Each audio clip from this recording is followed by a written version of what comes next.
Nelson Mandela, the greatest person to have ever lived in Africa's political and social spaces, once said, "I never considered a man my enemy until he declared me one. And I have never considered a man my friend until he proved himself as such." Mandela didn't explicitly say, "Don't choose enemies for me," but this quote captures the same spirit that enmity is deeply personal and must be based on one's own choice and experience, not imposed by other people. It has come to my realization that I'm being fought by people every day, people who maybe I say they ought to be protecting me, and I even wonder what I did to make them this uncomfortable. Some of these people fighting me want to choose who to become a friend to Dr. Freddy Matiangi and who not to become his enemy and all that. The sad news is I am a disaster and I am unstoppable, because no one can stop me from my mission and vision of ensuring that Dr. Freddy Okengo Matiangi is the 6th President of the Republic of Kenya. Secondly, when we met Dr. Freddy Okengo Matiangi, he gave us 7 solid pillars for his campaign. I am privileged to release them today because it's clear the so-called opposition secretariat of millennials doesn't even remember a single one. Instead, they are busy gatekeeping, flexing superiority, and chasing recognition, while doing absolutely nothing. Let me remind you, your duty is not to be seen. Your duty is to go out there and secure votes for His Excellency Dr. Freddy Okengo Matiangi. Let me share these pillars before I dig deeper into this affair, because this is a very serious affair and I'm betting my life on this. First, when we met Dr. Freddy Matiangi, he said, tribalism is the main problem Kenya is facing. He said he was going to come up with a solid plan to end it once and for all. He said the president is a symbol of national unity as opposed to what we are seeing today, that the president represents a particular community. You know what I mean? The president, when he is even making a list of parastatals, heads, you see that list is very tribal, from a certain community and all that. So he said that for Kenya to progress, Kenya's progress depends on transcending tribal divisions and embracing a shared national identity. The focus here is to promote inclusivity, strengthen intercommunity dialogue, and design policies that reward merit rather than ethnicity. So ending tribalism will not only reduce political tensions during elections, but it will also ensure every Kenyan feels equally valued regardless of the background. The second point I remember very well was the LAPSET project. Dr. Freddy Matiangi said that the Northern Corridor project envisioned by former late President Mwai Kibaki was going to continue, because it was hijacked by people who never had good intentions for Kenya. Lamu, Southern Sudan, Ethiopia, like the transport system, the whole LAPSET thing, it was one that could open a very big and a broader base of the Kenyan economy. Matiangi said that this is the biggest infrastructure project in Africa, and it can multiply the Kenyan economy doubly, if not triple. So Matiangi's vision was to accelerate its completion and ensure it benefits local communities by connecting Kenya to Ethiopia, Southern Sudan, and beyond. You see that? Like even Somalia, the other side, northern Uganda. This project will boost trade, create thousands of jobs, and position Kenya as a regional economic hub. Focus will also be on ensuring environmental sustainability and fair compensation of the displaced communities, because we know Kenya, with corruption, people who are displaced by the project might end up not being compensated. You understand, the only opening for Kenya is from Mombasa, Nairobi, Naivasha to the border of Kenya and Uganda. That is a quarter of what Kenya is supposed to be handling. Yeah? So he also said that that is going to be part of his manifesto and he's going to fulfill it once he's president. He then told us a third point that, in fact, I want to emphasize this point. because I know some people will come and steal this idea and say it's their own. But the internet will never forget. The internet will vindicate me and Dr. Fred Okengo Matiangi and the people who are in the room where Dr. Fred Okengo Matiangi was telling us this idea. Dr. Fred Okengo Matiangi has the idea of the State House Leadership Development Program. So Matiangi plans to establish a leadership academy anchored in State House, dedicated to training young leaders, civil servants and entrepreneurs in governance, ethics and innovation. This program will help groom a new generation of leaders who are accountable, visionary and committed to public service. The aim is to leave behind a legacy of leadership and renewal and succession planning. Let me leave it at this point because somebody might steal this and maybe go package it as their own, because I know who the incumbent are or the other people from the other side. But if you steal this idea, you be prepared to face me in all justice avenues, including the ICC, if maybe here Kenya cannot get the justice. So the opposition want to start a State House Leadership Development Program that is going to train people from all fields, diversified backgrounds, to ensure that there is continuity of good leadership and governance in the country. Dr. Fred Matiangi also told us the fourth point. He talked about the economic pillars of our economy. And I remember him very well mentioning about education, insurance, and health. He said that education, a nation that is preparing to fail is an uneducated nation. A nation where education is very expensive.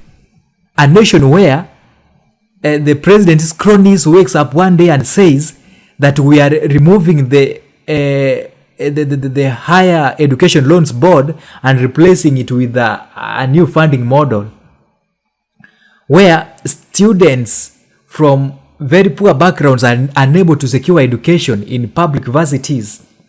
For instance, he gave us an example of who an adult is. An adult is somebody who is above 18 years old as by the Kenyan law and even the international law. So, by the cronies of the regime arguing that students or people from rich backgrounds are not supposed to be getting help, means that parents are supposed to be responsible for adults who are beyond 18 years old. Something that is quite absurd and illogical. So, Matiangi said he will ensure that there is quality and affordable education for all, from early childhood to higher learning, with focus on innovation and digital literacy. He also talked about the insurance. Insurance here we are talking about things like SHA, the universal health insurance. Yeah, we know SHA is not working. Funds are being embezzled by that SHA thing. It's not working. Like literally they are trying to protect it at any given cost, but it's not working. So Matiangi said he was going to focus on social protection schemes to caution families against economic shocks and all that. He also talked about health. Wanted to modernize health care infrastructure, expand access to affordable medicine, and improve health care delivery to underserved regions. Okay. So, he also reminded us that, these are the only pillars that account for 6% of our economic growth. You see? So, if these three wings account for 60% of our economic agenda, then we should look at them keenly, because this is where the success of a nation lies. Then Matiangi talked about constitutionalism. The constitution is available, yes, in Kenya, but constitutionalism, nowhere. There is zero respect to the constitution. So Matiangi says that respect for the constitution and the rule of law will be at the center of his leadership. He envisioned strengthening institutions, protecting human rights and ensuring that no leader or government agency operates above the law. Constitutionalism will also mean safeguarding devolution, which empowers counties to manage their own development. Yeah? So, the principle of separation of powers is what will govern the constitutionalism of the Republic of Kenya, because right now there is state capture. The current regime has captured parliament and the judiciary. Like, there is no independency in the other two arms of the government. So the executive is holding the parliament and the parliament and the judiciary. So if you want to see a failed nation, then look at a government that the executive has captured the judiciary and the legislature. Then Dr. Fred Matiangi also talked about investment. This is now where the elephant in the room is. Overtaxation. Trying to think that overtaxation will solve Kenya's problems. You are overtaxing Kenyans. You see, if you've not done economics, you cannot understand that you cannot earn income to the nation by overtaxing individuals.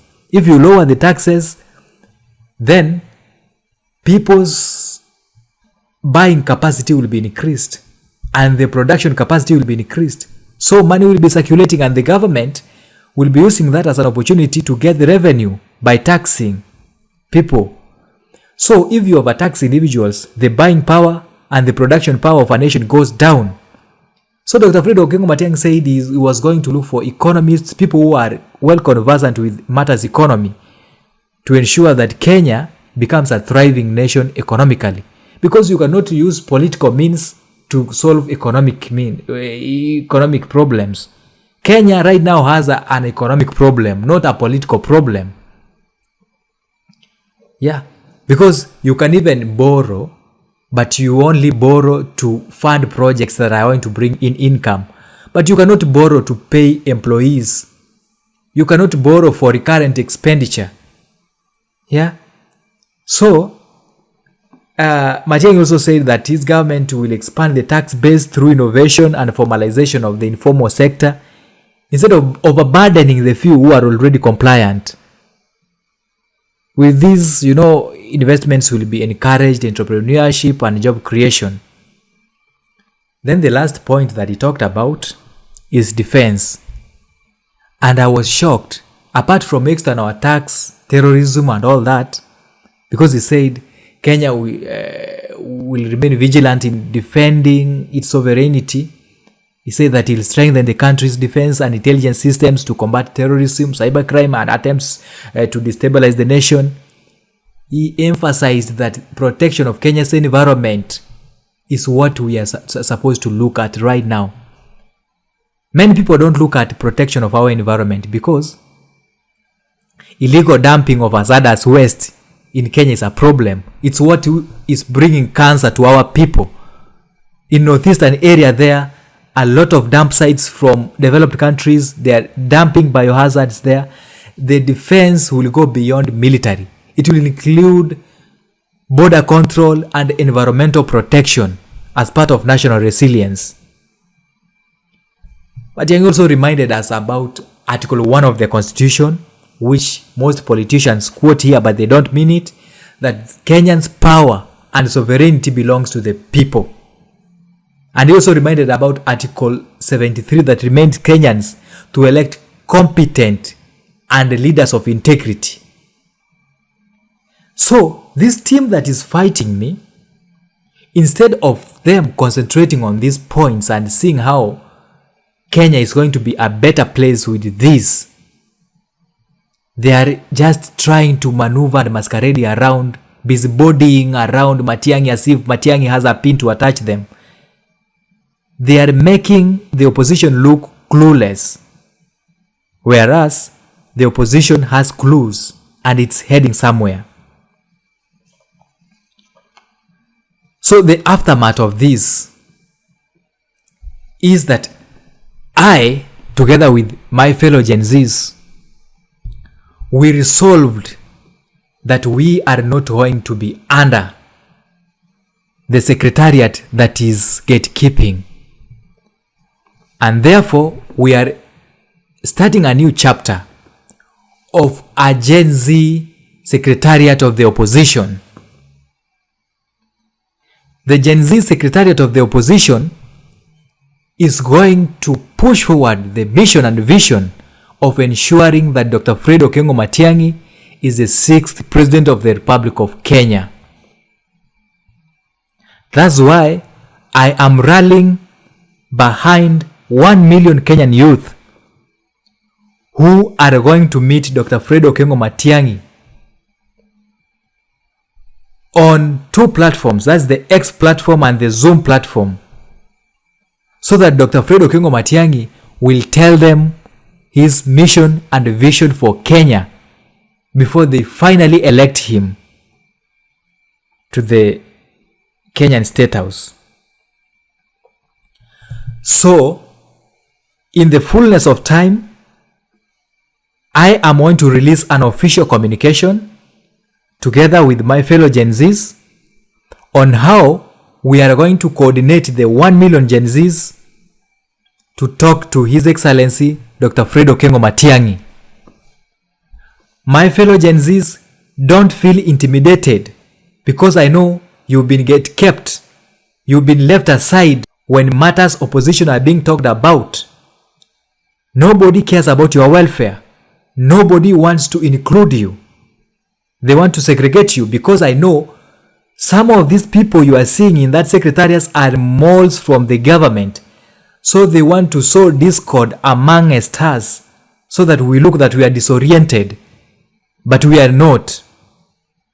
So anybody who brings the card of other people being moles in the secretariat is the real mole.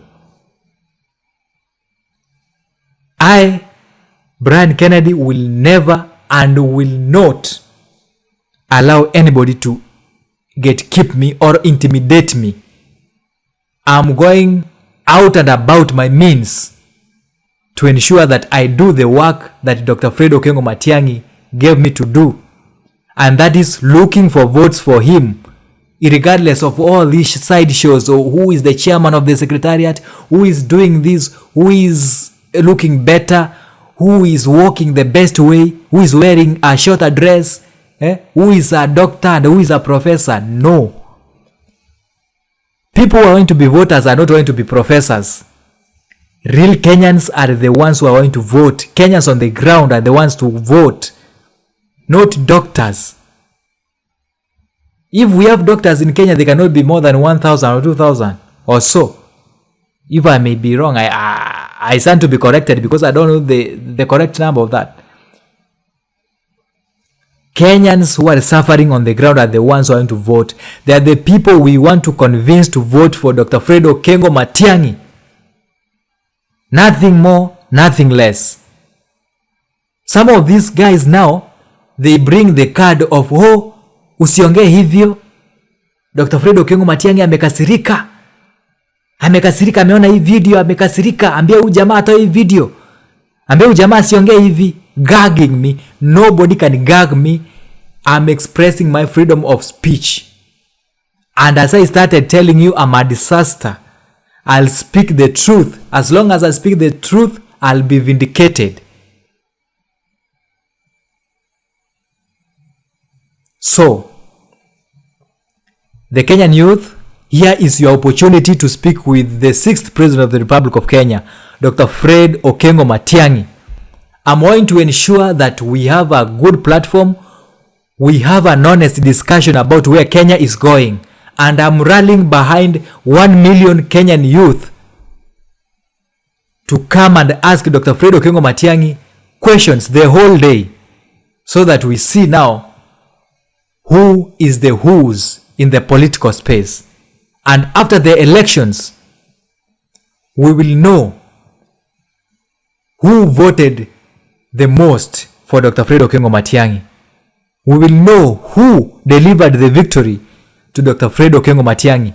And if it's the youth, then Dr. Fred Okengo Matiangi will give the youth half the government. We will demand for our nusu mkate in the Dr. Fred Okengo Matiangi's government, because it will be our government. The youth will be in that government. 50%. No negotiations. So the busybody is running around who wants to be seen as accolades, and they are just trying to be busy doing nothing. We will see what you are going to deliver. Some of you have been sent from Ruto's camp to come and destabilize us, and we know you. In the near future, I'm going to mention your names. I'm not afraid about anybody. Thank you very much, fellow Kenyans.